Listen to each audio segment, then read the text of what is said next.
Hello everyone, good morning. So ఈ వీడియోలో మనము సస్టైనబుల్ డెవలప్మెంట్ గోల్స్ కి సంబంధించిన ప్రోగ్రెస్ రిపోర్ట్ 2014 గురించి తెలుసుకుందాం. సో మనకి NSO national statistical office in association with వాళ్ళు ఎవరి కింద పనిచేస్తారు? Ministry of the statistics and programme implementation కింద పనిచేస్తారు మనకి నేషనల్ స్టాటిస్టికల్ ఆఫీస్. వాళ్ళు దీన్ని రిలీజ్ చేయడం జరిగింది. ఇందులో కంపల్సరీగా క్వశ్చన్ వస్తే ఖచ్చితంగా అందరూ చూడాల్సిన వీడియో ఇది. చూడకపోతే మాత్రం మార్కులు పోతుంది. 17 సస్టైనబుల్ డెవలప్మెంట్ గోల్స్ లో ప్రోగ్రెస్ రిపోర్ట్ ఎట్లా ఉందని చెప్పేసి మనకి ఖచ్చితంగా క్వశ్చన్ వస్తుంది. అండ్ దాంతో పాటు మీ అందరికి తెలుసు, మీరు అందరు వెబ్ నోట్ చూస్తుంటారు మనకి. సో ఏపీఎస్సీ గ్రూప్ 2 అనేది మనకి పోస్ట్ పోన్ అయింది due to the what administrative reasons అని చెప్పి మనకి ఏపీఎస్సీ అనేది మనకి వెబ్ నోట్ రిలీజ్ చేయడం జరిగింది. సపోజ్ ఎగ్జామ్ ఎప్పుడు జరగచ్చు, మనకి డేట్ ఇవ్వలేదు. సో అనుకుందాం మనం ఆగస్టు సెప్టెంబర్ అయితే జరగదు. సో కాబట్టి అక్టోబర్ నుంచి మీరు ఎప్పుడైనా రాయడానికి సిద్ధంగా ఉండాలి. సో మీ ఫైనల్ డెడ్ లైన్ సెప్టెంబర్ 30. మళ్ళీ మీరు ఎక్కడ పోతుందో అనుకోకుండా ఆ తర్వాత ఏమన్నా ఎక్స్ట్రా టైం దొరుకుతుంది అడిషనల్ గా మీకు బెనిఫిట్. కానీ జనరల్ గా మీ డెడ్ లైన్ అనేది సెప్టెంబర్ 30కి పెట్టుకోండి. September 30 is the dead line. దాని తర్వాత ఎప్పుడు జరిగినా మీరు రెడీగా ఉండండి. ఓకేనా? అది అక్టోబర్ జరుగుతుందా నవంబర్ జరుగుతుందా మనకు తెలియదు కదా. సో సెప్టెంబర్ 30 వరకు మీరు రెడీగా ఉండండి. ఓకేనా? సో అట్లాగే మనకి అమరావతి ఆన్లైన్ యాప్ లో మనకి కోర్సెస్ అనేవి అవైలబిలిటీ ఉన్నాయి. పర్టికులర్ ఇంగ్లీష్ మీడియం వాళ్ళకి ఏపీ హిస్టరీ అనేది ఎక్కడ దొరకడం లేదు. సో అంటే పర్ఫెక్ట్ గా క్లియర్ గా ఎక్స్ప్లెనేషన్ తోటి పర్ఫెక్ట్ గా అన్ని వీడియోస్ అనేటివి మనకి సో శ్రీ రమణ సార్ గారు చెప్పడం జరిగింది. టోటల్ సిలబస్ కూడా కంప్లీట్ అయిపోయింది. మీ అందరికీ తెలుసు ఏపీ హిస్టరీ 75 మార్కులు టోటల్ సిలబస్ కంప్లీట్ అయిపోయింది. ఎంటైర్ ఆల్ చాప్టర్స్ అనేవి కంప్లీట్ అయిపోయినాయి. సో టోటల్ గా మనకి పీడిఎఫ్స్ కూడా అవైలబిలిటీ ఉన్నాయి మనకి. సో కాబట్టి 75 మార్కులు ఉంది. తెలుగు మీడియం వాళ్ళైనా ఇంగ్లీష్ మీడియం వాళ్ళైనా ఏపీ హిస్టరీ అంటే ఏపీ హిస్టరీ కదా, దానికి ఏమో ఇంగ్లీష్ లో తెలుగులో సేమ్ వాక్యాలు ఉంటాయి, పెద్ద తేడా ఏముంటది కదా.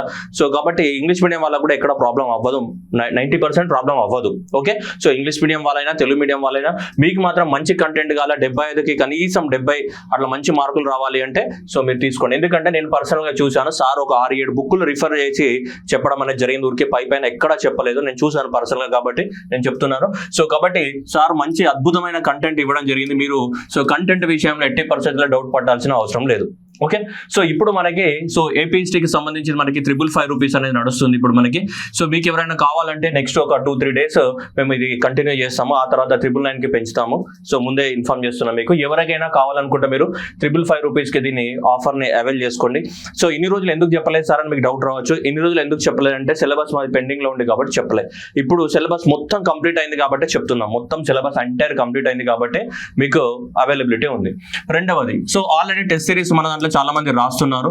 సో ఎవరైతే టెస్ట్ సిరీస్ రాస్తున్నారో టెస్ట్ సిరీస్ అనేది మనకి 777కి అవైలబిలిటీ ఉంది. మనం 50 టెస్టులు అనేది ప్లాన్ చేయడం జరిగింది. So according to that old schedule దాదాపు మనకి సో 25 టెస్టుల వరకు కంప్లీట్ అవ్వడం జరిగింది. సో మిగిలినటువంటి 25 టెస్టులు ఏవైతే ఉన్నాయో ఆ షెడ్యూల్ మేము రీషెడ్యూల్ చేయడం జరుగుతుంది according to that. So September month అనే డెడ్ లైన్ పెట్టుకొని మేము రీషెడ్యూల్ చేస్తాం. ఆ తర్వాత ఎగ్జామ్ ఎప్పుడైనా జరగని. సో దాని ప్రకారం మేము రీషెడ్యూల్ చేస్తాం ఎవరైతే టెస్ట్ సిరీస్ రాస్తున్నారో దానికి సంబంధించి. ఇంకా టెస్ట్ సిరీస్ యొక్క వీడియో ఎక్స్ప్లెనేషన్స్ అనేది ఇప్పటి నుంచి మేము యూట్యూబ్ లో లైవ్ పెట్టడం జరుగుతుంది మీకు. సో టెస్ట్ సిరీస్ యొక్క ఎక్స్ప్లెనేషన్ అనేది. సో ఎవరికైనా సరే టెస్ట్ సిరీస్ కూడా ఉంటే అది ఇప్పుడు 777 రన్ అవుతుంది. సో దీన్ని కూడా మీరు ఎవరైనా తీసుకోవాలనుకుంటే దీన్ని కూడా అవైల్ చేయొచ్చు అనమాట. ఇవి రెండు మనకి అమరావతి యాప్ లో మనకి అవైలబిలిటీ ఉన్నాయి. ఫ్యూచర్ లో ఇవన్నీ కూడా ప్రైజెస్ పెరగబోతున్నాయి. ఓకేనా? సో ఎవరికైనా కావాలంటే మీరు తీసుకోండి. ఎందుకంటే మీరు అప్పుడప్పుడు అడుగుతుంటారు కదా సార్ ఆఫర్ ఇవ్వండి సార్, ఆఫర్ ఇవ్వండి అని. సార్ ఇచ్చినప్పుడు తీసుకోరు. సో అట్లా కొంతమంది ఊరికే అట్లా చేస్తూ ఉంటారు. సో అందువల్ల ఇప్పుడు ఆఫర్ ఉంది కాబట్టి ఎగ్జామ్ కూడా పోస్ట్ పోన్ అయిందని మనకు అఫీషియల్గా కన్ఫర్మ్ అయింది కాబట్టి ఇంకా ఎవరైనా ప్రిపరేషన్ స్టార్ట్ చేయకుండా ఇంకా మధ్యలో ఎవరైనా ఇంకా ప్రిపరేషన్ ఉంటే సో వాళ్ళందరూ కూడా మీరు ఇంకా జాగ్రత్తగా ఇప్పటి నుంచి ప్రిపరేషన్ స్టార్ట్ చేయండి. సో ఆఫర్ అనేది అవైల్ చేయండి. ఓకేనా? సో అందరికీ ఆల్ ద బెస్ట్. మంచిగా చదువుకోండి ఇప్పటి వరకైనా. ఇంకా మనకి జూలై ఉంది, ఆగస్టు, సెప్టెంబర్ 3 రోజులు అండ్ దాదాపు ఇంకా 100 డేస్ టైం ఉంది. సో ఇంకా 100 డేస్ టైం అనేది ఈజీగా ఉంది కాబట్టి మంచిగా రివైజ్ చేసుకోవచ్చు, టెస్ట్ సిరీస్లు రాసుకోవచ్చు, ఇవన్నీ రాసుకోవచ్చు. ఓకేనా? సో ఈ ఆఫర్ని అయితే అవైల్ చేసుకోండి. ఓకేనా? సో మీకు హిస్టరీ అయితే ఎట్లాంటి డౌట్ లేదు. టెస్ట్ సిరీస్లలో కూడా మేము టెస్ట్ సిరీస్ అనేది హై లెవెల్ క్వశ్చన్స్ ఇచ్చేసి మిమ్మల్ని భయపెట్టట్లేదు. అట్లా అని చెప్పేసి లో లెవెల్ క్వశ్చన్స్ ఇచ్చేసి మిమ్మల్ని ఊరికే టెస్ట్ సిరీస్ టైం పాస్ అన్నట్టు కూడా లేవు. టెస్ట్ సిరీస్ అన్ని కూడా లాజికల్ గా ఉన్నాయి క్వశ్చన్స్ అన్ని కూడా. అంటే స్టూడెంట్ పర్ఫెక్ట్ గా ఎక్కడ మిస్టేక్ చేస్తాడో ఆ మిస్టేక్స్ ని పట్టుకుని మనం క్వశ్చన్స్ ఫ్రేమ్ చేయడం జరుగుతుంది. That with inclusion of the what all current affairs. మేము ఎందుకు మొన్నటి నుంచి టెస్ట్ పెట్టట్లేదు అంటే ఎగ్జామ్ పోస్ట్ పోన్ అయితే కరెంట్ అఫైర్స్ క్వశ్చన్స్ స్కిప్ అయిపోతాయి. ఒకవేళ పొరపాటున అవే ఎగ్జామ్ లో వస్తే మళ్ళీ మన ప్రాబ్లం అవుతుందని చెప్పేసి సో మనం టెస్ట్ సిరీస్ అనేది మొన్నటి వరకు రీషెడ్యూల్ చేయలేదు. ఇప్పుడు రీషెడ్యూల్ చేస్తాం. మనకి ఎగ్జామ్ పోస్ట్ పోన్ అని వచ్చింది కాబట్టి రీషెడ్యూల్ చేయడం జరుగుతుంది. ఓకేనా? సో ఇది మనకున్నటువంటి రైట్. ఓకేనా? So thank you for your patience. Will continue the what our chapter. Okay, sustainable development goals. ఓకేనా? Sustainable development goals.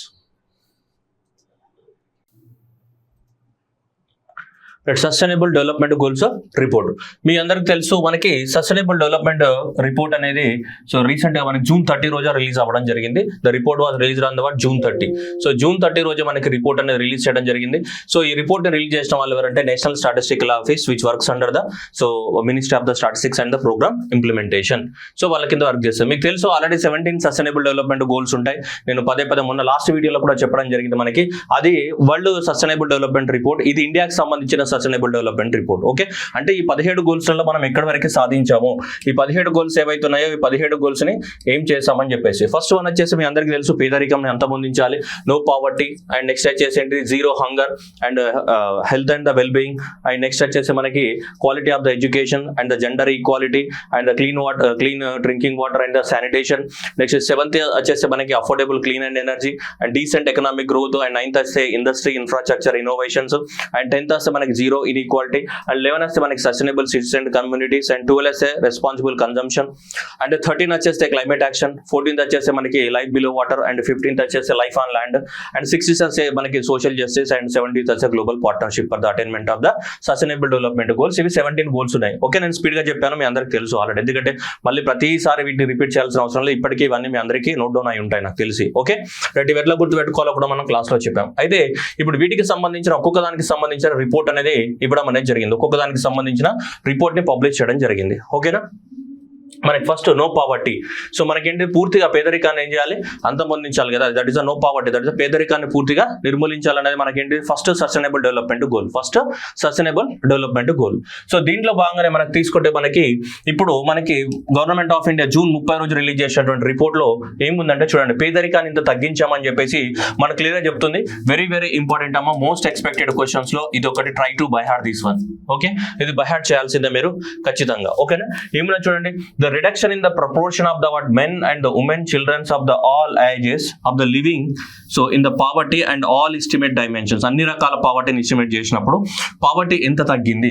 So poverty ఎంత తగ్గింది అన్నప్పుడు చూసుకుంటే ఇక్కడ 24.8% ఉంటే మనకి, సో నెక్స్ట్ వచ్చేస్తే 14.96%, అంటే దాదాపు అనుకుందాం ఎంత పేదరికం అనేది ఆల్ ఫార్మ్స్ ఆఫ్ ద పేదరికం, అన్ని రకాల పేదరికం అనేది సో కన్జర్వేషన్ లోకి తీసుకుంటే మనకి 15% తగ్గింది. 24 నుంచి అంటే దాదాపు 25 అనుకుందాం. మల్టీ డైమెన్షనల్ పావర్టీ అనమాట ఇది, ఏది multi dimensional poverty. So multi dimensional poverty అనేది సో 25% నుంచి ఎంతకు తగ్గింది, మనకి 15% తగ్గింది అని చెప్తుంది. అదే బహుముఖ కోణ పేదరికం లేదంటే multi dimensional poverty. Already multi dimensional poverty గురించి కూడా మనకు సపరేట్ రిపోర్ట్ ఉంది, దాన్ని కూడా చూసాం మనం. ఓకేనా, సో ఇది తగ్గిద్దని చెప్తున్నారు. This was the first one.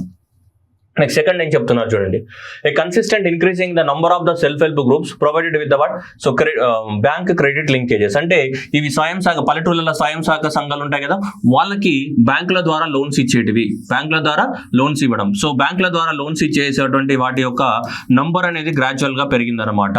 So ఒకప్పుడు సో మనకి 18 లక్షల సెల్ఫ్ హెల్ప్ గ్రూప్స్ మాత్రమే బ్యాంక్స్ ద్వారా లోన్స్ తీసుకున్నాయి. ఆ తర్వాత 32 లక్షలు, ఇప్పుడు తీసుకుంటే 44 లక్షల సెల్ఫ్ హెల్ప్ గ్రూప్స్ అనేటివి మనకి ఎంత సో బ్యాంక్స్ ద్వారా లోన్స్ తీసుకుంటారు. ఎట్లా గుర్తుపెట్టుకోవాలా, మన సెల్ఫ్ హెల్ప్ గ్రూప్స్ లో అందరూ ఏముంటారు, మనకి ఉమెనే ఉంటారు కదా. సో ఉమెన్ కి సంబంధించిన మ్యారేజ్, సో ఇదంతా యూనిఫామ్ సివిల్ కోడ్ కదా 44. So 44 uniform civil code.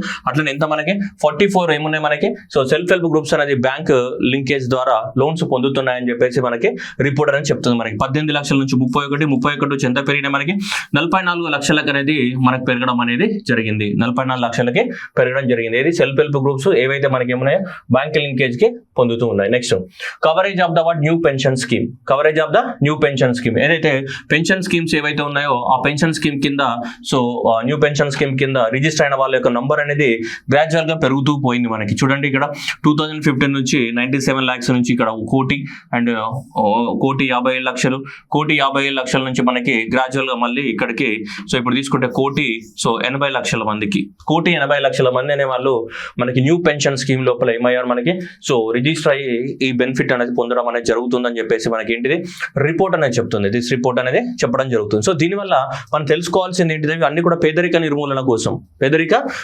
కోసమే. దాంట్లో 3 పాయింట్స్ ఇచ్చారు మనకి, మేజర్ గా 3 పాయింట్స్ ఉన్నాయి. ఒకటి 25% నుంచి 14% మల్టీ డైమెన్షనల్ పావర్టీ తగ్గింది.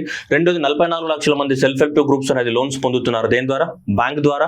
మూడోది ఏంటి, మనకి 1,80,00,000 మంది మనకి న్యూ పెన్షన్ స్కీమ్ లో రిజిస్టర్ అయ్యారు.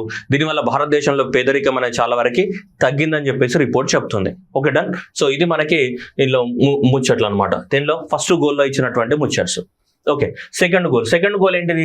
జీరో హంగర్, ఆకలి ఉండకూడదు, ఆకలిని ఏం చేయాలి? పూర్తిగా చంపేయాలి. To end hunger and achieve the food security and improve the nutrition and promote the sustainable agriculture. 4 components ఉన్నాయి. ఆకలిని తీసేయాలి, ఫుడ్ సెక్యూరిటీస్ ని ప్రొవైడ్ చేయాలి, అందరికి న్యూట్రిషియస్ ఫుడ్ ప్రొవైడ్ చేయాలి, అలాగే ఏంటిది? సస్టైనబుల్ అగ్రికల్చర్ కూడా ఉండాలి. చాలా మంది సస్టైనబుల్ అగ్రికల్చర్ లేదని పెడుతూ ఉంటారు SDG 2లో, ఎందుకంటే ఇది ఆకలి ఉంది కాబట్టి ఆకలికి అగ్రి. కానీ మీరు గుర్తుపెట్టుకోవాలి, ఆకలి తీరాలంటేనే ఇది ఉండాలి ముందు. ఇది అగ్రికల్చర్ అనేది బాగుపడాలి. అగ్రికల్చర్ లేకపోతే ఆకలి తీరదు. సో కాబట్టి ఎప్పుడైనా గుర్తుపెట్టుకోండి, జీరో హంగర్ అంటే ఆకలి తీరాలి అంటే అగ్రికల్చర్ ఉండాలి. అగ్రికల్చర్ ఉన్నప్పుడే ఫుడ్ సెక్యూరిటీ ఉంటుంది అండ్ న్యూట్రిషన్ ప్రొవైడ్ చేయగలుగుతాం. సో కాబట్టి ఇక్కడ దీనికి ఏంటిది? మనకి జీరో హంగర్ ని ఎండ్ చేయాలి అంటే ఫస్ట్ ఆఫ్ ఆల్ అగ్రికల్చర్ ఉండాలి. అగ్రికల్చర్ ద్వారా ఫుడ్ సెక్యూరిటీ రావాలి, న్యూట్రిషియస్ ఫుడ్ రావాలి. అప్పుడే మనం ఏమవుతుంది? ఆకలిని అంతమొందించగలం. సో ఆ కాన్సెప్ట్ అనేది ఇంటర్లింకింగ్ బేస్డ్. సో కాబట్టి ఇవన్నీ ఉంటాయి. సో దయచేసి ఎగ్జామ్లో మిస్టేక్ చేయకుండా కనీసం ఇక్కడ బొమ్మ యూస్ అయినా గుర్తుపెట్టుకోండి. ఓకేనా? దీంట్లో గవర్నమెంట్ అనేది ఏం చెప్తుంది? So what the government has given the data చూడండి. So as the increasing in the percentage of the net area under organic farming. Organic farming అంటే ఏంటిది? ఎలాంటి? సో మనకి కెమికల్ ఫెర్టిలైజర్స్ లేకుండా మనకి చూజ్ చేసేది. మన గవర్నమెంట్ ఆఫ్ ఇండియా స్కీమ్ కూడా ఉంది కదా, మనం సస్టైనబుల్ అగ్రికల్చర్ లో చదువుకున్నాం. ఏమని? సో పరంపరాగత్ కృషి వికాస్ యోజన అని.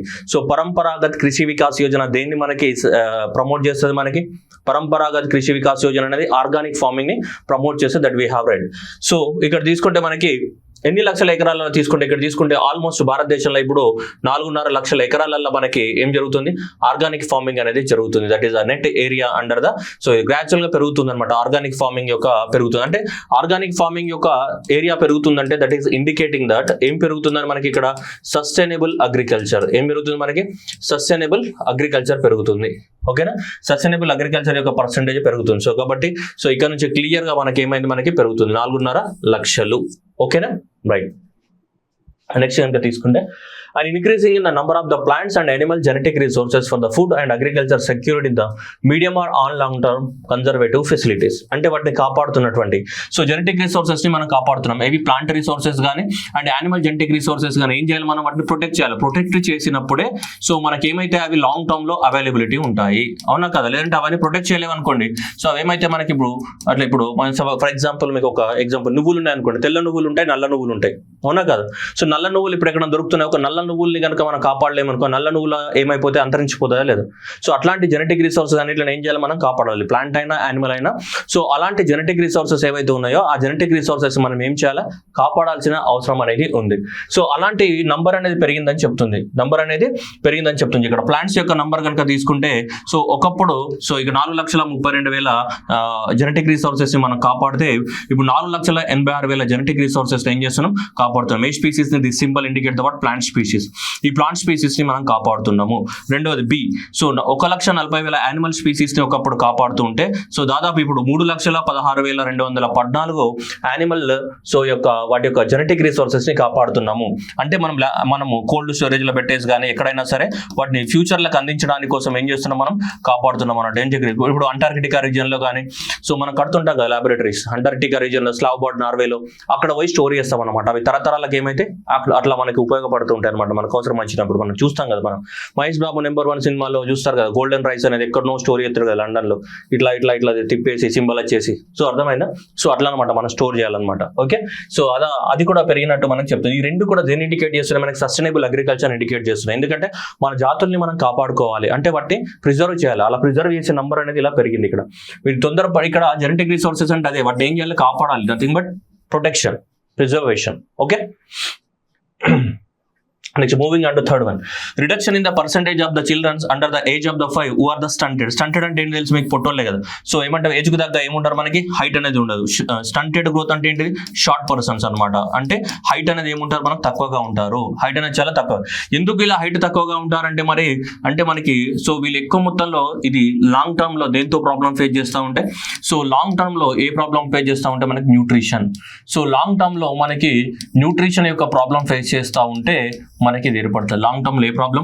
న్యూట్రిషన్ ప్రాబ్లం కనుక ఫేస్ చేస్తూ ఉంటే సో ఇది ఉంటుంది అనమాట. చూడండి 38.4 నుంచి ఎంతకు పడిపోయింది మనకి 35.5% పడింది. అంటే ఆల్మోస్ట్ 3% డ్రాప్ అయింది. సో ఈ క్వశ్చన్లో ఎక్స్పెక్టెడ్లో ఇది ఒకటి.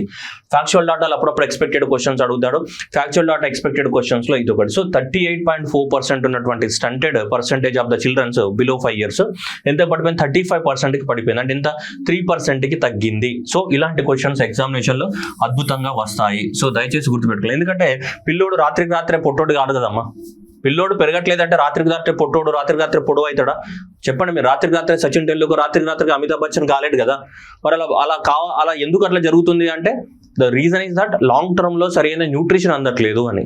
లాంగ్ టర్మ్లో సరైన న్యూట్రిషన్ అనేది అందట్లేదు. సో అందువలనే సరి అయిన ఏజ్కి పెరుగుతుంది కానీ హైట్ మాత్రం పెరగట్లేదు. అంటే న్యూట్రిషన్ ప్రాబ్లం ఉంది అని దాని మీనింగ్. అర్థమవుతుందా అమ్మ బుజ్జి బంగారం? సో కాబట్టి అదనమాట మరి. సో 35 to 38 నుంచి అయితే 35. So remember this one. So stunted childrens మనకి ఎంత తగ్గింది అంటే ఇది గ్యారంటీ అడుగుతాడు. ఎంత 30% అడుగుతాడు ఎగ్జామినేషన్లో. By heart this one. ఓకేనా? సో ఇది చాలా important question. By heart this one. 35.5. Okay right. Next gross value added in the agriculture per worker. ఒక వర్కర్ అగ్రికల్చర్లో ఇప్పుడు మనకు వర్క్ చేస్తుంటారు కదా. మనకు అగ్రికల్చర్లో వర్క్ చేస్తుంటారు. మన అందరికి తెలుసు అగ్రికల్చర్లో మనకి ఏ అన్ఎంప్లాయ్మెంట్ ఉంటుంది మీ అందరికి తెలుసు. ఏంటిది? డిస్గైజ్డ్ అన్ఎంప్లాయ్మెంట్ అనేది వెరీ ప్రివెంట్గా కనిపిస్తుంది. రెండోది ఏంటిది? సీజనల్ అన్ఎంప్లాయ్మెంట్ అనేది వెరీ ప్రివెలెంట్ అనమాట. ఈ రెండు టైప్ ఆఫ్ ద మనకి అగ్రికల్చర్ అన్ఎంప్లాయ్మెంట్ ఎక్కడ కనిపిస్తుంది? రూరల్ ఏరియాస్లో కనిపిస్తుంది. అంటే రూరల్ ఏరియాస్లో ఎందుకు కనిపిస్తుంది అంటే రూరల్ ఏరియాస్లో ఏముంటుంది మనకి అగ్రికల్చర్ ఉంటుంది. కాబట్టి సీజనల్ అన్ఎంప్లాయ్మెంట్ కానీ డిస్గైజ్డ్ ప్రచండ నిరుద్యోగం అండ్ సీజనల్ అంటే అది ఏమంటారు తెలుగు నాకు తెలియదు అది. So seasonal and disguised unemployment. Okay. So that is a gross value added in the what agriculture per worker. ఒక వర్కర్ సో ఏమన్నాను ఇక్కడ చూడండి. ఒక వర్కర్ ఎంత పని చేస్తున్నాడు, ఎంత విలువను జోడిస్తున్నాడు. విలువ జోడింపు దేనికి సంబంధించి? ఒక పర్సన్ అగ్రికల్చర్లో వర్క్ చేస్తే ఎంత విలువ జోడింపు, that is the per worker. ఒక వర్కర్ ఎంత ఇక్కడ చూస్తే మనకి 87,000 రూపాయలు అనేది చూస్తే మనకి 2015-16లో ఒక పర్సన్ వర్క్ చేస్తే మనకి 61,000 రూపాయల వర్క్ చేసేవాడు. ఆ తర్వాత ఇప్పుడు ఒక పర్సన్ ఎంత 69,000 సంపాదిస్తున్నాడు. ఇప్పుడు 75,000, ఇక్కడ 82,000. సో ఇక్కడ ఎంత 87,000కి వెళ్ళింది అనమాట. చూడండి that is the gross value added in the agriculture per worker. ఒక వర్కర్ వల్ల అగ్రికల్చర్లో ఎంత ఇన్కమ్ పెరుగుతుందట అంటే 87,609 రూపాయల ఇన్కమ్ అనేది పెరుగుతుందని చెప్పేసి మనకు చెప్తున్నాడు. ఓకేనా? రైట్. ఇవి మనకు అగ్రికల్చర్కి సంబంధించిన ముచ్చట్లు. ఒక్కసారి రిపీట్ చేద్దాం. అంటే రెండవది జీరో హంగర్కి సంబంధించి చూస్తే ఇక్కడ ఇది ఇలా ఇచ్చడం జరిగింది మనకి. సస్టైనబుల్ అగ్రికల్చర్ ఆర్గానిక్ ఫార్మింగ్ అనేది 4.4 అండ్ నెక్స్ట్ ఇది జెనెటిక్ రిసోర్సెస్ 3,16,000 4,86,000 స్టోరీ. సో ఇది స్టంటెడ్ ఇలా తగ్గింది. అండ్ నెక్స్ట్ వచ్చేసి పర్ వర్కర్కి ఇంత ఏమైంది గ్రాస్ వాల్యూ అడిషన్ అనేది పెరిగింది మనకి. ఓకే. మూవింగ్ అంటే థర్డ్ వన్. సో థర్డ్ ఏంటి? ఫస్ట్ పేదరికం లేకపోతే ఏముంటుంది మనకి? పేదరికం లేదు అంటే ఏంటి? డబ్బులు ఉంటే ఏముంటాయి? ఫుడ్ కొంటే ఆకలి తీరుతుంది. ఆకలి తర్వాత నెక్స్ట్ ఏంటి మనకి? హెల్త్ అండ్ వెల్ బీయింగ్ ఉందా లేదా? హెల్త్ బాగుంటే అప్పుడు ఏం చేస్తావు? ఎడ్యుకేషన్ గురించి ఆలోచిస్తావు. ఎడ్యుకేషన్ కూడా బాగుంది అనుకోండి అప్పుడు ఏం చేస్తావు? నీకు వచ్చిన నాలెడ్జ్ ద్వారా జెండర్ గురించి ఆలోచిస్తావు. అప్పుడు 5th గోల్ ఏమైతే? Gender equality. 4th గోల్ మనకు 3rd గోల్ ఏంటిది మనకి? Health and well being. 4th goal ఏమైతే? Quality of the what education అవుతుంది. సో కాబట్టి good and the health well being అని మనకి ensure that healthy lives and the what well being for the what all ages. అన్ని ఏజెస్లో వాళ్ళకి ఏంటిది సరైన ensure that healthy lives and the what and promote the what well being for the what all at all ages. అన్ని ఏజ్లో అందరికి ఏం చేయాలా? మనం హెల్త్ ఫెసిలిటీస్ని ఏం చేయాలి? మనం ప్రొవైడ్ చేయాల్సిన అవసరం ఉంది. హెల్త్ ఫెసిలిటీస్ని ప్రొవైడ్ చేయాల్సిన అవసరం అనేది ఉంది. ఓకే. ఇది ఎన్నో గోల్? థర్డ్ గోల్లో ఏం చెప్తుంది గవర్నమెంట్ అనేది? Just move it. Budgetary allocations పెంచాము సో అని చెప్తున్నది. Budgetary allocation the department of the what health research వాళ్ళు మేము హెల్త్ రీసెర్చ్ పైన మనకి బడ్జెట్ పెంచామని చెప్తున్నారు. హెల్త్ రీసెర్చ్ పైన మనం చెప్తుంది దేనిపైన? సో హెల్త్కి సంబంధించిన వ్యాక్సిన్స్ కానీ ఇలాంటి కొత్త ఉంటాయి కదా వాటిపైన రీసెర్చ్ చేయాలి కదా, దానికి సంబంధించి చెప్తుంది ఇక్కడ. హెల్త్ రీసెర్చ్కి సంబంధించి చూస్తే మనకి ఇక్కడ సో 13,023 కోట్లు అనేది మనకి జరిగింది మనకి అంతకుముందు. ఇక్కడ చూస్తే మనకి సో 2,100 కోట్లు. ఇక్కడ తీసుకుంటే మనకి సో మనకి 3,000 కోట్లు అనేది మన ఫండింగ్ అనేది సో పెంచడం జరిగింది. దాదాపు 3,000 కోట్ల రూపాయలు అనేది మనం స్పెండ్ చేస్తున్నామని చెప్తుంది. 3,000 కోట్ల రూపాయలు దేనిపైన? రీసెర్చ్ పైన, హెల్త్ రీసెర్చ్ పైన 3,000 కోట్లు. హెల్త్ రీసెర్చ్ ఏదైతుందో, సో హెల్త్ రీసెర్చ్ పైన మనకి 3,000 కోట్లు అనేది స్పెండ్ చేస్తున్నట్టు గవర్నమెంట్ అనేది చెప్తూ ఉంది. నెక్స్ట్ కనుక తీసుకుంటే neonatal mortality rate and tuberculosis. Neonatal mortality rate, next ఏంటి మనకి ట్యూబర్క్యులోసిస్ గురించి మాట్లాడదాం మనం. ఓకే, సో ఫస్ట్ ఇవి ఇచ్చారు మనకి, వీటి గురించి మాట్లాడాలి. నియోనాటల్ మోర్టాలిటీ రేట్ అంటే అది చిన్న పిల్లలు పుట్టగానే 28 రోజుల వయసు నిండకుండానే చనిపోయే వాళ్ళని ఏమంటాం, నియోనాట్ అంటాం. అంటే తెలుగులో చెప్పాలంటే నవజాత శిశువు. ఏమంటాం, నవజాత శిశువు. సో నవజాత శిశువు ఎంత, లెస్ దాన్ 28 days, అంటే ఒక నెల నిండకుండానే చనిపోయే పసిగుడ్డు. ఇది కూడా ఎగ్జామినేషన్ అడిగి ఉన్నాడు ప్రీవియస్ గా. సో నవజాత శిశువు అంటే డెఫినేషన్ అడిగాడు, అంటే the number of the infants death. Infant కూడా అనకూడదు మనం, ఇన్ఫాంట్ అంటే 1 year అయితే మళ్ళీ. The number of neonates death per 1000 live birth. అంటే ఒక సంవత్సరంలో 1000 మంది చిన్నారులు జన్మిస్తే, 1000 మంది చిన్నారులు జన్మిస్తే ఎంతలో, ఒక 1 yearలో, ఒక 1 yearలో 1000 మంది చిన్నారులు జన్మిస్తే అందులో ఎంతమంది చిన్నారులు 28 రోజుల వయసు నిండకుండానే చనిపోతున్నారు. ఆ సంఖ్యని మనం ఏమంటాం, నియోనాటల్ మోర్టాలిటీ రేట్ అంటాం. నెటాలిటీ అంటే బర్త్, మోర్టాలిటీ అంటే ఏంటి, డెత్ అనమాట. సో ఇక్కడ నియోనాటల్ ఏమంటున్నాం మనం, మోర్టాలిటీ రేట్ అని చెప్తున్నాం. నియోనాటల్ మోర్టాలిటీ అంటున్నాం. This mortality is nothing but, so ఏమవుతుంది, ఇది డెత్ రేట్ అవుతుంది. Neonatal mortality is nothing but death rate అని చెప్తున్నాం. ఎంతమందికి 1000 పుడితే ఎంతమంది చనిపోతున్నారని చూస్తే, అప్పుడు 28 రోజుల వయసు నిండకుండా చనిపోయే వాళ్ళ సంఖ్య 2015లో 25 ఉంటే, ఆ తర్వాత 23కి పడిపోతే ఇప్పుడు ఎంత పడిపోయింది మనకి, 20కి తగ్గింది 2020కి. ఇదే ఇచ్చారు మనకి డేటా. సో 2020 నాటిదే అవైలబిలిటీ ఉంది అనుకుంటా వాళ్ళ దగ్గర కూడా, అదే ఇవ్వడం అనేది జరిగింది. సో కాబట్టి this was very very very very important question. Neonatal mortality rate. Neonate అంటే ఎవరు, 28 రోజుల వయసు నిండకుండానే, 28 రోజుల వయసు నిండకుండా చనిపోయే వాళ్ళని ఏమంటాం, నియోనాట్ అని చెప్తుంటాం. Okay, next tuberculosis. మీ అందరికి తెలుసు Mycobacterium tuberculosis, it is an bacterial disease. So ఇది బ్యాక్టీరియా వల్ల వస్తుంది మనకి. ఏ బ్యాక్టీరియా వల్ల, మైకోబాక్టీరియం ట్యూబర్క్యులోసిస్ వల్ల వస్తుంటది. ఎక్కువ మొత్తంలో దేన్ని ఇట్లా దీనికి స్పోర్స్ ఉంటాయి. ఆ స్పోర్స్ అనేవి దేంట్లో వెళ్తుంటాయి మనకి, ఇలా లంగ్స్ లోకి వెళ్తుంటాయి. లంగ్స్ అంతా కూడా ఇన్ఫెక్ట్ అవుతుంటది ఎక్కువ మొత్తంలో. దేనివల్ల, ట్యూబర్క్యులోసిస్ వల్ల మనకి. ఓకే, సో బ్యాక్టీరియా వల్ల, మైకోబాక్టీరియం ట్యూబర్క్యులోసిస్ వల్ల రావడం జరుగుతుంది. సో ప్రతి 1,00,000 మంది పాపులేషన్ కి, సో దాన్ని ఏమంటాం, ఇన్సిడెన్స్ అంటాం. ఎంతమంది సఫర్ అవుతున్నారని. ప్రతి 1,00,000 మంది పాపులేషన్కి ఒకప్పుడు 208 మందికి ఏమొచ్చేది భారతదేశంలో, ట్యూబర్క్యులోసిస్ వచ్చేది ప్రతి 1,00,000 మంది పాపులేషన్కి. కానీ ఇప్పుడు ఎంతమందికి తగ్గింది, దాదాపు 1,00,000 మంది పాపులేషన్కి దాదాపు ఇప్పుడు 199 మందికి మాత్రమే రావడం జరుగుతుంది. ట్యూబర్క్యులోసిస్ యొక్క ఇన్సిడెన్స్ కూడా భారతదేశంలో ఏమైంది, తగ్గింది. సో కాబట్టి ఎక్స్పెక్టెడ్ క్వశ్చన్ లో ఇది కూడా డైరెక్ట్ అడుగుతాడు. సో కాబట్టి 199 గుర్తుపెట్టుకోవాలా. ఎక్స్పెక్టెడ్ క్వశ్చన్స్ ఏంటి, 199. ఓకేనా. సో కాబట్టి tuberculosis incidence for the what, so 1 lakh population, 1 lakh population లో ట్యూబర్క్యులోసిస్ ఎంత, 199. Okay, next. సో చూడండి, వ్యాక్సినేషన్ ఏమంటున్నాడు, 12 నుంచి 23 months ఉన్నటువంటి, 12 నుంచి 23 months. సో 12 నుంచి అండ్ నెక్స్ట్ 23 months ఉన్నటువంటి కిడ్స్ ఎవరైతే ఉన్నారో, 12 నుంచి 23 months ఉన్నటువంటి కిడ్స్ ఉన్నారు కదా. సో 12 నుంచి 23 months ఉన్నటువంటి కిడ్స్ ఎవరైతే ఉన్నారో, సో వాళ్ళకి సంబంధించి చూడండి, fully vaccinated with our BCG, measles and the 3 doses of the polio, DPT, Penta vaccine excluding the polio vaccine given at the birth. So అంటే మనకి వాళ్ళకి వ్యాక్సినేషన్ పరిచయం, మనం ఇవన్నీ ఇస్తాం కదా చిన్నప్పుడు. సో DPT, MPT, సో ఇవన్నీ వ్యాక్సిన్స్ ఇవ్వాలి. ప్లస్ జపాన్ ఎన్సెఫలైటిస్ కూడా ఇస్తారు భారతదేశంలో. అంటే ఏంటిది, డిప్టీరియా కానీ, పెటోసిస్ కానీ, టెటానస్ కానీ, మీజిల్స్ కానీ, పోలియో కానీ, ట్యూబర్క్యులోసిస్ కానీ, జపాన్ ఎన్సెఫలైటిస్. మన చిన్నప్పుడు పుట్టినప్పుడు కూడా మనకు కూడా ఇవి ఇచ్చి ఉంటారు డాక్టర్, కసా చిన్నప్పుడు గుర్తు ఇచ్చాడు.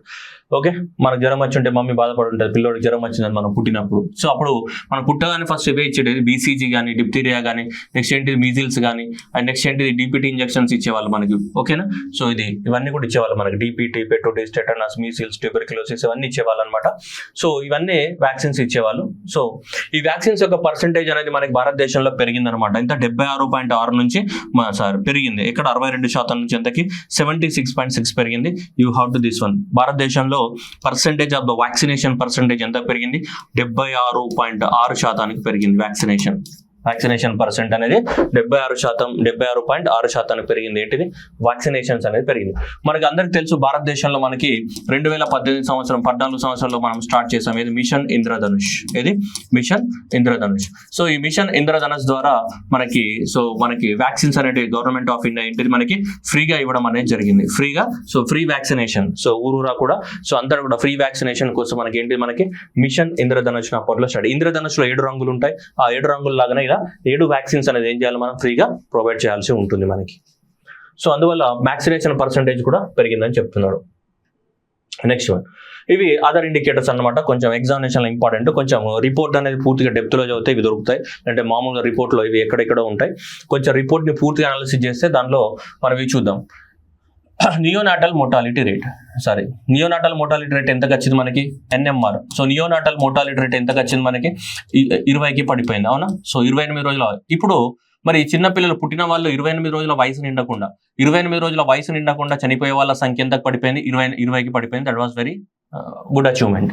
నెక్స్ట్ మనం మాట్లాడుతుంది మాతా మరణాల సంఖ్య, MMR is nothing but maternal mortality ratio. Maternal mortality ratio అంటే ఏంటిది, మాతా మరణాల సంఖ్య. ఎంతమంది తల్లులు జన్మనిచ్చే టైంలో కానీ జన్మనిచ్చిన 42 రోజుల వరకు at the time of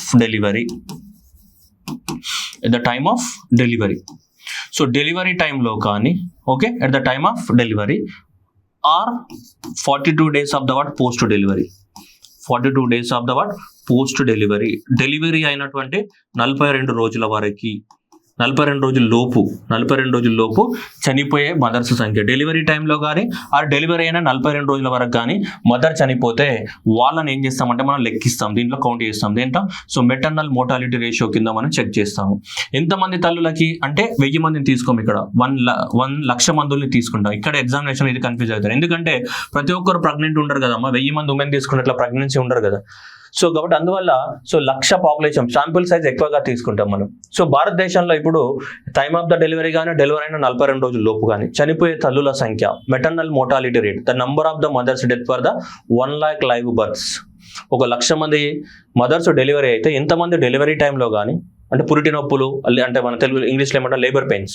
so labour pains వచ్చి కానీ, అంటే సరైన ట్రీట్మెంట్ లేకపోవడం వల్ల కానీ, లేదంటే బ్లడ్ లేకపోవడం వల్ల కానీ, సో లేదంటే మంత్రసానుల ద్వారా మనకి మహేష్ బాబు లాగా అర్జున్ సినిమా లాగా మంత్రసాన్ని వచ్చి చేసినట్టుగా, సో అట్లా రకరకాల కారణాల వల్ల మనకి చనిపోతున్న వాళ్ళ సంఖ్య ఎంత ఉంది, 97 ఉంది మనకి. ఒకప్పుడు 130 ఉండి, సో 130 నుంచి ఎక్కడికి మనకి 97కి పడిపోతా ఉంది మనకి, ఓకేనా. కానీ సస్టైనబుల్ డెవలప్మెంట్ గోల్స్ ప్రకారం ఎంత ఉండాలా, 70కి తగ్గించాలా. బై విచ్ ఇయర్, 2030కి మనకి 70కి తగ్గించాల్సి ఉంటుంది. కానీ ఇప్పుడు భారతదేశంలో ఎంత ఉంది మనకి, 97 ఉంది మనకి. అంటే తగ్గించడానికి అవకాశం ఉంది. ఇప్పుడు 97 ఉంది కాబట్టి ఇంకా 2030 అంటే 6 years more are available for India to reduce. Already Telugu రాష్ట్రాలు Telangana and as well as Andhra Pradesh రెండు కూడా మనకి బిలో 70 ఉన్నాయి, 65 నుంచి 67 మధ్యలో ఉన్నాయి రెండు రాష్ట్రాలే, ఓకే. సో కాబట్టి మనది కూడా రెండు రాష్ట్రాలు కూడా సో 70కి బిలోనే ఉన్నాయి. అంటే సస్టైనబుల్ డెవలప్మెంట్ గోల్స్ ఇచ్చిన టార్గెట్ ని Telangana as well as Andhra Pradesh సాధించాయి దేంట్లో, MMR కి సంబంధించి, ఓకే. సో ఇది ఇలా ఉంది మనకి, ఓకేనా. Next one, under 5 mortality rate. 5 సంవత్సరాల వయసు నిండకుండానే చనిపోయే వాళ్ళ సంఖ్య ఎంతకు వచ్చిందంట, 32కి పడిపోయింది అనమాట. 5 సంవత్సరాలు నిండకుండానే ఒకప్పుడు 43 ఉండే, అది ఎంతకి తగ్గిపోయింది, ఇంకా తగ్గిపోయింది. నెక్స్ట్ నియోనాటల్ మోర్టాలిటీ రేట్ ఇంతకుముందు చెప్పాం. సో 25 నుంచి ఎంతకు పడిపోయింది మనకి, 20కి పడిపోవడం అనేది జరిగింది. MMR ఎంతకు పడిపోయిందమ్మా, సో MMR అనేది 130 ఉండే, అట్లాంటిది మనకి ఎంతకు వచ్చింది, 97కి రావడం జరిగింది, ఓకేనా. So next NMR neonatal mortality rate అనేది సో మనకి 25 నుంచి ఎంతకు వచ్చింది మనకి, 20కి రావడం అనేది జరిగింది, ఓకేనా. నెక్స్ట్ మనకు under 5 mortality rate. So under 5 mortality rate అనేది మనకి 43 ఉండే, ఎంతకు వచ్చింది మనకి, 32కి రావడం అనేది జరిగింది, ఓకే. సో ఇవి హెల్త్ లో సాధించినటువంటి సో అచీవ్మెంట్స్ అని చెప్పొచ్చు. Next, the number of the new HIV infections per the 1000 unaffected population. So ఎంతమందికి వస్తున్నాయంటే చాలా చాలా తక్కువ, 0.005 ఉంది. చాలా తక్కువ మందికి, అంటే 1000 మందిలో 0.0 అంతకన్నా తక్కువ మందికే మనకి ఏమొస్తుంది, సో ఎయిడ్స్ అనేది ఎఫెక్ట్ అవుతుందని చెప్తున్నారు. అంటే అంత మంచి చర్యలు తీసుకున్నారు. That is the number of the new HIV infection for the 1000 unaffected population కి కనుక తీసుకుంటే మనకి ఎంత ఉంది, 0.05 మాత్రమే ఉంది. అంటే వెరీ రేర్ అని చెప్పొచ్చు మనం, okay. Next one, tuberculosis per 1 lakh population. మనం ఇంతకుముందు చెప్పాం కదా, 1,00,000 మంది పాపులేషన్ కి ఎంతమంది ట్యూబర్క్యులోసిస్ బారిన పడుతున్నారంటే ఎంతమందికి, 199 మంది పడుతున్నారు. మలేరియా ఇన్సిడెంట్స్, 1000 మంది పాపులేషన్ కి సో మనకి మలేరియా. సో ఎందుకు సార్ ట్యూబర్క్యులోసిస్ 1,00,000 తీసుకుంటున్నారు, ఇక్కడ 1000 తీసుకుంటున్నారు మీకు రావచ్చు. మలేరియా అనేది దోమ కుడుతుంది, దోమ ఎక్కడన్నా కుట్టచ్చు, చాలా తక్కువ సైజులో ఉన్నాయి. కానీ ట్యూబర్క్యులోసిస్ అనేది ఎక్కడంటే అక్కడ రాదు. ఆ ట్యూబర్క్యులోసిస్ ఎఫెక్ట్ అయిన పర్సన్ ఉంటేనే ఆ ఏరియాలో అది స్పోర్ట్స్ ద్వారా స్ప్రెడ్ అయ్యి రావడానికి అవకాశం ఉంటుంది. కాబట్టి స్పోర్ట్స్ అనేది లాంగ్ డిస్టెన్స్ ట్రావెల్ అయ్యి అంత టైం పడుతుంది. అందుకని మలేరియా తక్కువ పాపులేషన్కే తీసుకుంటాం, ఎందుకంటే అది దోమ కాబట్టి దోమ చాలా తక్కువ ఏరియాలోనే తిరుగుతూ ఉంటుంది అది, అర్థమవుతుందా?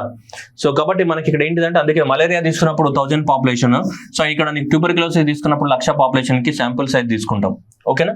సో ఎందుకంటే మలేరియా స్ప్రెడ్ అయినంత స్పీడ్గా ఇది స్ప్రెడ్ కాదు, ఓకే? సో కాబట్టి ట్యూబర్క్యులోసిస్ అనే మలేరియా తీసుకుంటే మనకి 0.16 జరుగుతూనే ఉంటాయి, 1000 మందికి ఒకరు చనిపోతున్నారు మనకి దాదాపు తీసుకుంటే మనకి దట్ మలేరియా ఇన్సిడెంట్స్కి పాపులేషన్ ఒక్కరికి వస్తుందన్నమాట మనకి దాదాపు అలా తీసుకుంటే మనకి ఆల్మోస్ట్, ఓకేనా? అది 199 ఉంది మనకి, okay? Next one hepatitis B. ఎందుకంటే హెపటైటిస్ రిపోర్ట్ కూడా చెప్పానండి, మీకు గుర్తుందా? మన యాప్లో hepatitis report, world hepatitis report ఎక్కువ మంది 84% అనేది దేని వల్ల వస్తున్నాయి, దాదాపు మనకి హెపటైటిస్ బి వల్లనే వస్తున్నాయి. ప్రతి 1,00,000 పాపులేషన్కి హెపటైటిస్ బి వచ్చే వాళ్ళ సంఖ్య ఎంత ఉంది? 850 మంది. సో 850 మంది ఇన్ఫెక్ట్ అవుతున్నారు దేనివల్ల? హెపటైటిస్ బి వల్ల. దేనివల్ల? హెపటైటిస్ బి వల్ల. క్లియర్? సో ఇదంతా కూడా సో మీకు ఐడియా కోసము, అండ్ ఎగ్జామ్ వస్తా రాదనేది మనం గెస్ చేయలేం, కానీ ఎగ్జామినేషన్ ఇదంతా ఒరిజినల్ రిపోర్ట్ చాలా డెప్త్లోకి వెళ్ళి తీసినవి, వైట్గా ఉన్నవి, కానీ ఇవి మాత్రం డైరెక్ట్గా ఉన్నాయి. ఇవి డైరెక్ట్గా పిఐబిలో ఉంటుంది, ఇది కానీ పిఐబిలో ఉంటుంది. ఇంకా ఇవి అయితే మనం ఓవరాల్గా డెప్త్లోకి వెళ్తే దొరుకుతాయి తప్ప మామూలుగా ఇవి అవైలబిలిటీ లేవు, ఓకేనా?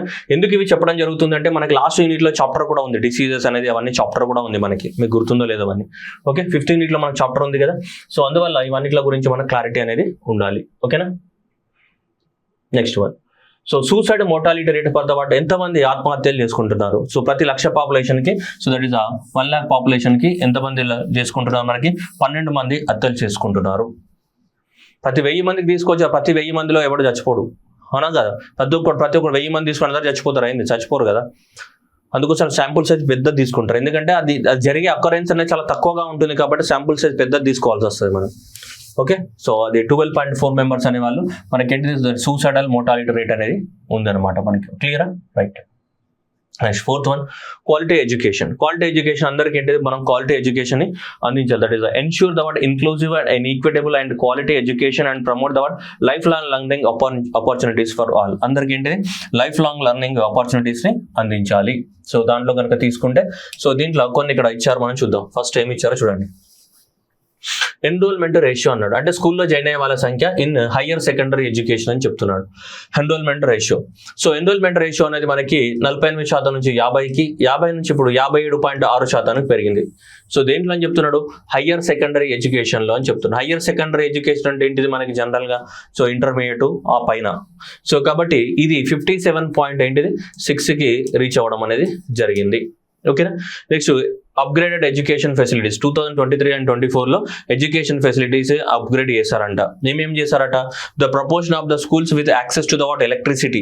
ఒకప్పుడు 58% స్కూళ్ళకి ఎలక్ట్రిసిటీ ఉంటే ఇప్పుడు 89.3% స్కూళ్ళకి ఏముంది? ఎలక్ట్రిసిటీ అనేది ఉంది. The proportion of the schools with access to the what computers and the పెడగాగికల్ purpose. So 47% of the స్కూళ్ళకి కంప్యూటర్, ఒకప్పుడు 27% స్కూళ్ళకి మాత్రమే కంప్యూటర్స్ ఉంటే ఇప్పుడు దాదాపు 47.5% స్కూళ్ళకి ఏమున్నాయి మనకి కంప్యూటర్స్ అనేటివి అవైలబిలిటీలో ఉన్నాయని చెప్పేసి చెప్తున్నారు. సో 47.5% స్కూళ్ళకి కంప్యూటర్స్ అండ్ 89% స్కూళ్ళకి ఏంటి మనకి ఎలక్ట్రిసిటీని ప్రొవైడ్ చేసామని చెప్తున్నారు. ఎలక్ట్రిసిటీని ప్రొవైడ్ చేసాం. అలాగే గ్రాస్ ఎన్రోల్మెంట్ రేషియో అనేది 57.6%కి పెరిగింది. అట్లాగే ఫ్రీ అండ్ కంపల్సరీ ఎడ్యుకేషన్ అనేది 8వ తరగతి వరకు ప్రొవైడ్ చేయడం అనేది జరుగుతుంది. మనకి ఆల్రెడీ తెలుసు కదా, 6 to 14 years వరకు ప్రొవైడ్ చేయాలి కదా. నెక్స్ట్ గ్రాస్ ఎన్రోల్మెంట్ రేషియో అయితే టెర్షియరీ ఎడ్యుకేషన్. టెర్షియరీ ఎడ్యుకేషన్ అంటే ఇంకా మనకి ఆ తర్వాత పోస్ట్ గ్రాడ్యుయేషన్ అవి కదా.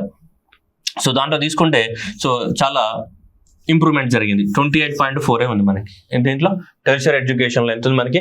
28.4% అనేది పెరిగింది మనకి.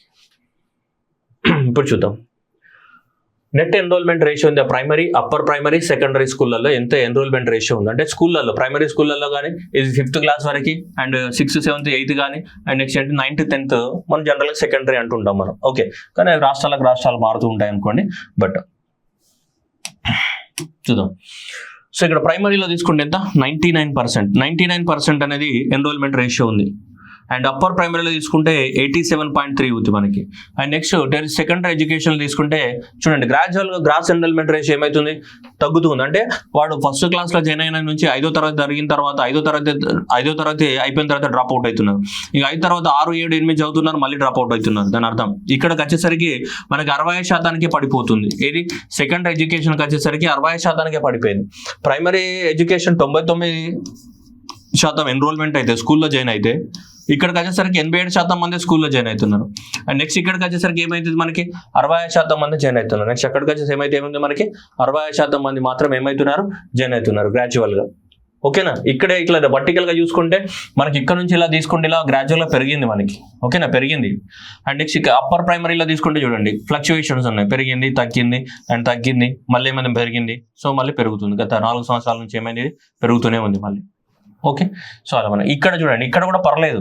అంటే సెకండరీ ఎడ్యుకేషన్ ఒకప్పుడు 58% మంది మాత్రమే చదివేవాళ్ళు, ఇప్పుడు కనీసం ఎంత రీచ్ అయినది 65% మంది అయినా బలవంతంగా అయినా దేనివల్ల అయినా చదువుతున్నారు. ఎందుకంటే మిడ్ డే మీల్ స్కిల్ వల్ల కానీ, సో రకరకాల వల్ల కానీ. ఓకేనా, next gender equality. Achieve the word gender equality and empower the word all the women and the girls. All the women and the girls కి జెండర్ ఈక్వాలిటీ.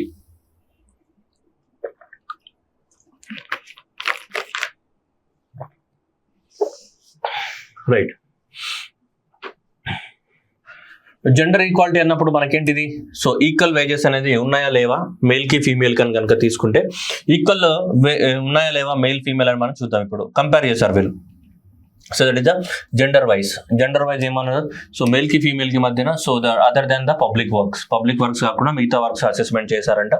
మేల్ కి female కి తీసుకుంటే మంత్ తీసుకుని జూలై టు సెప్టెంబర్ కానీ, October to December కానీ, జనవరి to March కానీ, April to June కానీ, so ఇలా తీసుకున్నప్పుడు మనకి ఇది మేల్, సో రెడ్ కలర్ లో ఉంది అంతా ఫీమేల్. సో 443 ఉంటే 265 రూపాయలే ఉంది. ఇక్కడ కూడా సో 265 ఉంటే 169 రూపీసే, 428 ఉంటే 276 రూపీసే, 274 ఉంటే 173, 429 ఉంటే 286, 280 ఉంటే 177, 432 ఉంటే 220, 291 ఉంటే ఎంత 182కి ఉంది మనకి. ఇలా అంటే డిఫరెంట్ గా, సో కొంచెం గ్యాప్ అయితే ఉంది. సో మరి గ్యాప్ అనేది కొంచెం క్లోజ్ అయినట్టు కనిపిస్తుంది, కానీ సో డిఫరెంట్ గా వేజెస్ లో అయితే ఏముంది మనకి గ్యాప్ అనేది ఖచ్చితంగా కనిపిస్తుంది. అంటే గుర్తుపెట్టుకోవాల్సిన అవసరం లేదు. Exclusive women self help groups with bank linked. Exclusive, so women పర్సెంటేజ్లలో ఇచ్చాడు మనకి, ఎంత పర్సెంటేజ్లలో ఇవ్వడం అనేది జరిగింది మనకి. దాదాపు మనం చెప్పాం 44 లక్షల అటువంటి సెల్ఫ్ హెల్ప్ గ్రూప్స్ ఏవైతే ఉన్నాయో అవన్నీ కూడా బ్యాంక్ ద్వారా లోన్ తీసుకుంటున్నాయని చెప్పామా లేదా. సో దాంట్లో తీసుకుంటే మనకి దాదాపు 97% సెల్ఫ్ హెల్ప్ గ్రూప్స్ అనేవి ఏమున్నాయి, ఎక్స్క్లూసివ్ గా ఉమెన్ సెల్ఫ్ హెల్ప్ గ్రూప్స్ ఉన్నాయట. భారతదేశంలో ఉన్నటువంటి సెల్ఫ్ హెల్ప్ గ్రూప్స్లలో దాదాపు ఏంటిది మనకి, సో 97.5% ఏమున్నాయి మనకి women led self help groups ఉన్నాయంట. ఓకే,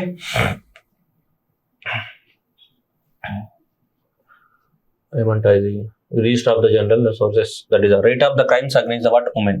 సో ఉమెన్ కి against crime, so that is the rate of the crimes against the women for the what 1 lakh female population. 1,00,000 మంది ఫీమేల్ పాపులేషన్ ఉంటాయి. ఈ 1,00,000 మంది ఫీమేల్ పాపులేషన్ లో so ఎంత మందికి అగ్నిస్ట్ crime చేయడం అంటే వాళ్ళని కొట్టడం కానీ, తిట్టడం కానీ, వేధించడం కానీ, ఈవ్టీజింగ్ కానీ, సో ఏమైనా rate of the what crimes ఎంత ఎప్పుడైనా 1,00,000 మందికి క్యాలిక్యులేట్ చేస్తాం. చూస్తే మనకి దాదాపు 66.38.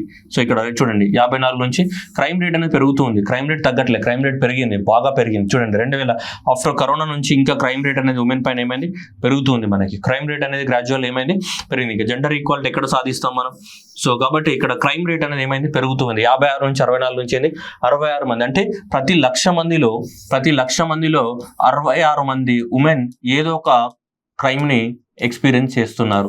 అది హస్బెండ్ వలన, రిలేటివ్స్ వలన ఏమో మనకు తెలియదు, కానీ మోస్ట్లీ రిలేటివ్స్ వల్లనే ఉంటుంది. నేషనల్ క్రైమ్ రికార్డ్ బ్యూరో కూడా అదే చెప్పింది, హస్బెండ్ అండ్ రిలేటివ్స్ వల్లనే ఎక్కువ మొత్తంలో మనకి ఏం చేస్తున్నారు మనకి, సో మనకి ఫేస్ చేస్తున్నారు ప్రాబ్లం అనేది, మనకి ఫేస్ చేయడం అనేది జరుగుతుంది ఎక్కువ మొత్తంలో. Okay, done. Next clean water and the sanitation. 6th goal వచ్చింది మనకి clean water and the sanitation is the what 6th goal to ensure the what availability of the sustainable management of the ఏంటిది water. So ఈ water ఏదైతే ఉందో దానికి సంబంధించి clean water and the sanitation ఏదైతే ఉందో దాన్ని సాధించాలని చెప్తున్నారు. ఓకేనా, దీంట్లో కనుక తీసుకుంటే మనకి the percentage of the population, ఇది ఇంపార్టెంట్, ఖచ్చితంగా ఇవి బై హార్ట్ చేయాలి. 100% ఎలాంటి డౌట్ లేదు, వీటిని బై హార్ట్ చేయాల్సిన అవసరం ఉంది ఎగ్జామ్ పర్పస్ లో. ఓకే, చూడండి the percentage of the population improve the drinking water source. ఏ ఏరియాలో, రూరల్ ఏరియాస్ లో వాటర్ ని మనం ప్రొవైడ్ చేయడానికి ఏం స్టార్ట్ చేస్తాం మనం, జల జీవన్ మిషన్ అనేది 2019లో స్టార్ట్ చేస్తాం. దేన్ని, జల జీవన్ మిషన్. ఈ జల జీవన్ మిషన్ ప్రకారము 2024 నాటికి ప్రతి గ్రామానికి ఏమే వాళ్ళు తాగునీరు ఇవ్వాలి, పట్టణాలకు కాదు, ఓన్లీ ఏరియాస్ కి, రూరల్ ఏరియాస్ కి డ్రింకింగ్ వాటర్ ని ప్రొవైడ్ చేయాలి. ఎంత ప్రొవైడ్ చేయాలి, 55 లీటర్స్. 55 లీటర్స్ ఒక పర్సన్ కి, ఒక పర్సన్ పర్ డే కి, ఒక పర్సన్ కి ఒక డే కి మనకి 55 లీటర్స్ అనేది ప్రొవైడ్ చేయాలి. That was the major objective of the what Jal Jeevan Jeevan machine ఎప్పుడు 2019లో స్టార్ట్ చేయడం జరిగింది. ఓకే, రూరల్ ఏరియాస్లో.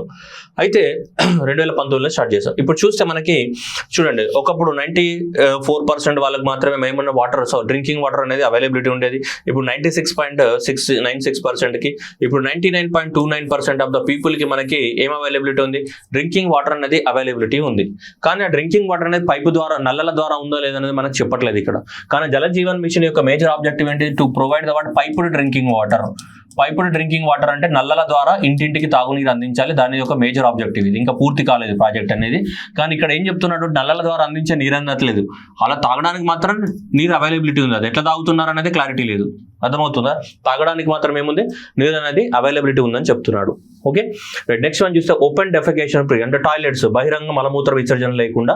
ఒకప్పుడు 51% మంది మాత్రమే టాయిలెట్స్ వాడితే భారతదేశంలో, ఇప్పుడు ఏంటి మనకి, సో మనకి 100% ఏం చేసాం మనం, so percentage of the districts achieving the open defecation free. So almost అన్ని డిస్ట్రిక్ట్లు భారతదేశంలో ఏమైనా ఓపెన్ డెఫికేషన్ ఫ్రీ అవ్వడం అనేది జరిగింది. And degree of the integrated water resources management. ఏ రాష్ట్రం అనేది వాటర్ రిసోర్సెస్, చెరువుల్ని కానీ కుంటల్ని కానీ చిన్న చిన్న బావుల్ని కానీ, సో ఇవన్నిట్లను కానీ ఏ రాష్ట్రం వాటర్ని బాగా మేనేజ్మెంట్ చేస్తుంది అని కనుక చూసుకుంటే, ఓవరాల్గా ఇండియా యొక్క రిపోర్ట్ తీసుకుంటే మనకి ఒకప్పుడు రాష్ట్రాలన్నీ కలిపి 45% మాత్రమే వాటర్ని బాగా మేనేజ్ చేసేటి. సో ఇప్పుడు 70%, సో అందరూ అంటే రాష్ట్రాలే కదా, సో 70% వరకు మనకి ఏంటిది, సో వాటర్ రిసోర్సెస్ని ఏం చేస్తున్నాం మనం, మంచిగా మేనేజ్ చేస్తున్నాం అని చెప్పేసి రిపోర్ట్ చెప్తుంది మనకి. The percentage of the households getting the safe and adequate drinking water within the premises of the piped water supply. So piped water supply ఉన్న ఏరియాస్ లోపల చూడండి, ఇప్పుడు ఇక్కడ చూడండి మీరు 99% ఆఫ్ ద పీపుల్కి వాటర్ అవైలబిలిటీ ఉందన్నాడు, అవునా, తాగినీరు అవైలబుల్. కానీ తాగినీరు పైపుల ద్వారా ఎంతమందికి వస్తుంది, నల్ల ద్వారా అంటే చూడండి ఇక్కడ పల్లెటూర్లలో 75% మందికి వస్తుంది. ఎంతకి, 75% మందికి మాత్రమే మనకి పైపుల ద్వారా డ్రింకింగ్ వాటర్ అవైలబిలిటీ ఉంది. ఇక్కడ చూడొచ్చు మీరు, ఇక్కడ permissions to the pipe drinking water supply, that is the percentage of the house holds getting the safe and adequate drinking water తీసుకుంటే మనకి 70% వరకు. ఇది రిపోర్ట్ లో మీకు దొరకదు, ఇది చాలా డెప్త్ గా రిపోర్ట్ ని మొత్తం స్టడీ చేస్తేనే ఇవన్నీ వెళ్తాయి, లేకుంటే వెళ్ళవు. మామూలుగా పైప్ అయినా అవన్నీ కూడా ఎక్కడైనా దొరుకుతాయి, కానీ మనకి ఎగ్జామ్ పాయింట్ ఆఫ్ లో మనం పల్స్ పట్టుకోవాలి కదా, ఎక్కడికి వెళ్ళి క్వశ్చన్ వస్తుంది అని చెప్పేసి. సో కాబట్టి ఇక్కడ మనకి 70% మాత్రమే, సో మనకి రూరల్ ఏరియాస్ లో ఏముంది, ఇక్కడ పైప్ డ్రింకింగ్ వాటర్ అవైలబిలిటీ. 99% మందికి తాగునీరు అవైలబిలిటీ ఉంది, కానీ దీంట్లో పైపుల ద్వారా అవైలబిలిటీ ఉంది మాత్రం ఎంతకి, 70% మందికి మాత్రమే పైప్ డ్రింకింగ్ వాటర్ సప్లై ఉంది ఇక్కడ రూరల్ ఏరియాస్ లో. అదే అర్బన్ ఏరియాస్ లో కనుక తీసుకుంటే, అర్బన్ ఏరియాస్ లో చూస్తే మనకి అర్బన్ ఏరియాస్ లో అందరూ కూడా నల్ల ద్వారా నీళ్ళు వస్తాయి కదా. సో కాబట్టి 99.29% మనకి ఇక్కడ ఉంది. 99.29% ఆఫ్ ద అర్బన్ పాపులేషన్ కి మనకి చూస్తే percentage of the population using improve drinking water source with in the premises. So 99.29% of the population కి మనకి వాటర్ ఫెసిలిటీస్ అనేది అందుబాటులో ఉన్నాయి. Okay, next per capital availability of the water. This was very important. ఒక్కొక్కరికి మన భారతదేశంలో ఉన్నటువంటి ground water కానీ, ఇట్లా భూమి లోపల ఉన్నటువంటి గ్రౌండ్ వాటర్ కానీ, ఇక్కడ గ్రౌండ్ వాటర్ స్టోర్ ఉంటుంది, అలాగే భూమి పైన ఉన్నట్టు ఇది భూమి లోపల ఉన్నటువంటి గ్రౌండ్ వాటర్ ప్లస్ ఇక్కడ ఉన్నటువంటి ట్యాంక్స్ కానీ, ఓకే, సో లేకుంటే పాండ్స్ కానీ, నెక్స్ట్ ఈ చెరువులు కానీ, రివర్స్ కానీ ఇవన్నీ ఉంటాయి కదా. వీటన్నిటిలో ఏమంటాం మనం, భూమి పైన ఉండే వాటిని ఏమంటాం మనం, సర్ఫేస్ వాటర్ అంటాం. ఏమంటాం, సర్ఫేస్ వాటర్ అంటాం. ఈ సర్ఫేస్ వాటర్ కానీ గ్రౌండ్ వాటర్ రెండు కలిపి, సర్ఫేస్ వాటర్ కానీ ప్లస్ గ్రౌండ్ వాటర్ రెండు ఏవైతే ఉన్నాయో, సో ఈ రెండు కలిపి మన టోటల్గా సో మనకి ఎంత వాటర్ అవైలబిలిటీ ఉంది ఒక్కొక్కరికి అని కనుక మనం చెక్ చేస్తే, వాటర్ అవైలబిలిటీ అనేది తగ్గిపోతుంది. ఒక్కొక్కరికి ఎంత volume of the water availability ఉందంటే చూడొచ్చు. But that is per capital availability of the water per person in metre cube తీసుకుంటే, సో మనకి 1449 metre cube per person. So ఇంత మాత్రమే మనకి ఏముంది, వాటర్ అవైలబిలిటీ ఉంది. తగ్గిపోతుంది చూడండి, ఒకప్పుడు 1545 ఉండే, సో నెక్స్ట్ ఇది 1000 కన్నా తగ్గిపోయింది అనుకోండి. 1000 కన్నా తగ్గిపోతే అప్పుడు వీఆర్ పేటింగ్ ద వాటర్ స్ట్రెస్ ఫేస్ చేస్తున్నట్టు. ఏంటిది, వాటర్ స్ట్రెస్ లో ఉన్నట్టు. 1000 కన్నా తగ్గిపోతే వాటర్ స్ట్రెస్. అది ఇంకా 700 కన్నా తగ్గిపోయింది అనుకోండి, అప్పుడు వాటర్ స్కేర్సిటీ అని చెప్తుంటాం జనరల్ గా. ఓకే, బట్ వాటర్ స్ట్రెస్ అనేది 1000 కన్నా తగ్గితే, ఇప్పుడు వాటర్ స్ట్రెస్ లేదు మనకు ఉన్నాయి, బట్ ఫ్యూచర్ లో we also entering into the phase of the water stress. So ఇప్పుడు 1449 ఉంది ఒక పర్సన్ కి. So remember that this is our very important question. So you need to by heart this one. So 2024 కి ఒక్కొక్కరికి భారతదేశంలో ఉన్నటువంటి surface water కానీ ground water కానీ అసెస్మెంట్ చేస్తే ఒక పర్సన్ కి ఎంత వాటర్ అవైలబిలిటీ ఉంది, భారతదేశంలో ఒక పర్సన్ కి ఎంత వాటర్ అవైలబిలిటీ ఉందనుక తీసుకుంటే మనకి 1449 మీటర్ క్యూబ్ పర్సన్. ఒక పర్సన్ కి 1449 క్యూబ్స్ ఆఫ్ వాటర్, అంటే అదే మీటర్ క్యూబ్ అంటే, ఎందుకంటే రివర్స్ కొలిచేటప్పుడు ఏం చేస్తాం, లెంత్ విడ్త్ డెప్త్ తీసుకుంటాం కదా, అందుకని చెప్పేసి మనం మీటర్ క్యూబ్ అని తీసుకున్నాం ఇక్కడ. Okay, next increasing the what sustainability of the shared renewable energy in the global mix. ఏమని చెప్తున్నాడు, రెన్యూబుల్ ఎనర్జీ ఎంత ఉందని చెప్తారు. రెన్యూబుల్ ఎనర్జీ మన క్లీన్ వాటర్ అండ్ శానిటేషన్ కదా మనకు చెప్పింది. సో నెక్స్ట్ రైట్, నెక్స్ట్ ఇది 7th goal, affordable energy, affordable clean energy that ensure the what mix of the what affordable reliable sustainable modern energy. ఏంటిది మనకి అఫోర్డబుల్ క్లీన్ ఎనర్జీ అన్నాం. Clean energy అంటే అందరికి, affordable అంటే ఏంటిది, అందరికీ అందుబాటులో ఉండాలి, ప్లస్ అది కూడా ఏమై ఉండాలి, క్లీన్ ఎనర్జీ అయి ఉండాలి, అవునా కదా. సో క్లీన్ ఎనర్జీ అయి ఉండాలి, గెటింగ్ మై పాయింట్. సో అది ఏమై ఉండాలి, క్లీన్ ఎనర్జీ అయి ఉండాలి, ప్లస్ అందరికి ఏముండాలి, అందుబాటులలో కూడా ఉండాలి. సో అది affordable and the clean energy అనేది ఏంటి మనకి sustainable development goal number 7, affordable and the clean energy. Okay, so దీంట్లో కనుక తీసుకుంటే మనకి ఇప్పుడు renewable energy share in the total installed electricity generation. అంటే మన భారతదేశంలో టోటల్ గా ఎలక్ట్రిసిటీ జనరేషన్ కోసం ఉన్నటువంటి పవర్ ప్లాంట్స్ అన్ని ఉంటాయి కదా. సో దీంట్లో మనకు విండ్ ఎనర్జీ కానీ సోలార్ ఎనర్జీ కానీ ఇవన్నిట్లో ఏమంటే మనం రెన్యూబుల్ ఎనర్జీ సోర్స్ అంటాం కదా, వాటి యొక్క షేర్ ఎంత అని కనుక తీసుకుంటే, so value in the percentage. Global energy mix అంటే మనము, సో ఇది కోల్ ద్వారా ఎంత ప్రొడక్షన్ చేస్తున్నాము, హైడ్రో ఎలక్ట్రిక్ ద్వారా ఎంత ప్రొడక్షన్ చేస్తున్నాము, అండ్ విండ్ ఎనర్జీ ద్వారా ఎంత ప్రొడక్షన్ చేస్తున్నాము, సోలార్ ఎనర్జీ ద్వారా ఎంత ప్రొడక్షన్ చేస్తున్నాము, ఇవన్నీ తీసుకుంటే మనకి రెన్యూబుల్ ఎనర్జీ సోర్సెస్ యొక్క షేర్ ఎంత ఉందంట మనకి పడింది. సో 20.7% ఉంది. ఎంత, 20.7. సో 20.7% అనేది మనకు టోటల్ గా మన దగ్గర దేని ద్వారా ప్రొడక్షన్ జరుగుతుందని చెప్తుంది. That is a renewable energy share in the total installed electricity generation. భారతదేశంలో ప్రొడ్యూస్ అవుతున్న టోటల్ పవర్ సప్లైలో, టోటల్ ఏ సప్లైలో, పవర్ జనరేషన్లో, టోటల్ పవర్ జనరేషన్లో just 20.7% of the power generation మాత్రమే మనకి ఎక్కడి నుంచి వస్తుంది, రెన్యూబుల్ ఎనర్జీ సోర్సెస్ నుంచి వస్తుందని చెప్పేసి మనకి రిపోర్ట్ చెప్తుంది. అంటే గ్రాడ్యువల్గా పెరుగుతుంది. సో ఇక్కడ 15, 16, 19, 21కి వచ్చింది, ఆ 21కి వచ్చింది, దాని తర్వాత మళ్ళీ ఇవి కొంచెం ఏమి తగ్గి. ఎందుకు తగ్గిందంటే మరి థర్మల్ పవర్ వల్ల ఎక్కువ ప్రొడక్షన్ జరగవచ్చు. ఎవ్రీ ఇయర్ మారుతూ ఉంటుంది, ఎవ్రీ ఇయర్ సేమ్ ప్రొడక్షన్ జరగాలన్న రూల్ ఉండదు కదా. సో కాబట్టి అలా పెరుగుతూ ఉండొచ్చు, తగ్గుతూ ఉండొచ్చు మనకి. ఓకేనా. So the percentage of the house holds electrified. ఒకప్పుడు భారతదేశంలో ప్రతి పల్లెకి ప్రతి విలేజ్ కి ఏముంది, సో కరెంట్ ఉంది. దట్ ఈస్ ద టోటల్ 100% ఏంటిది మనకి electrified. And next renewable energy share in the total mix లోపల తీసుకుంటే మనకి గ్రాడ్యువల్ గా సో పెరుగుతూ వచ్చింది. The renewable energy in the total install electricity generation. So gradual గా మనకి 2022 ఇక్కడ ఎందుకు వేరియేషన్ ఇచ్చాడు, 22 చూడండి, వాళ్ళు మరీ దారుణంగా ఉన్నారు వీళ్ళు. ఓకే, ఇక్కడికి ఇచ్చేసి వీడేం 22 మరి 23, 24కి ఎంత పడిపోయిందంటే ఆపేసినాడు ఇక్కడ. 23 and 24కి ఎంత పడిపోయినది, 20.7%కే పడిపోయినది. ఇంకోటి వేసుకోవాలి ఏమైనా, దాన్ని మాత్రం ఇలా పెరిగినట్టే చూపించారు కానీ తగ్గినట్టు చూపిస్తలేదు మరి. తగ్గింది అది, రైట్. సో ఇదే కదా షేర్, 15% షేర్ నుంచి ఎంత 19 నుంచి 21, 22, అండ్ నెక్స్ట్ ఇక్కడికి ఎంత మనకి 20.7 కానీ తగ్గింది. ఇప్పుడు ఇది ఇంత ఏమైంది మనకి, డిక్రీజ్ అయింది ఇప్పుడు. ఓకేనా. సో మామూలుగా సో ఎగ్జామినేషన్లో ఇదే మీరు 22, 23 అడుగుతాడు, ఎందుకంటే ఇది డయాగ్రామ్లలో ఇవే ఉన్నాయి కాబట్టి ఇవే అడిగే ఛాన్సెస్ ఎక్కువ. సో 22.5 యాజ్ ఫర్ 22, 23 అండ్ 23, 24 అయితే 20.7%. ఓకే, అది చూడండి ఎంత లాజిక్గా. సో అది రైట్. సో ఇవి మనకేంటి first 7 sustainable development goals, first 7 sustainable development goals. Okay, so remaining goals అనేది నెక్స్ట్ వీడియోలో చూద్దాం. Okay, thank you.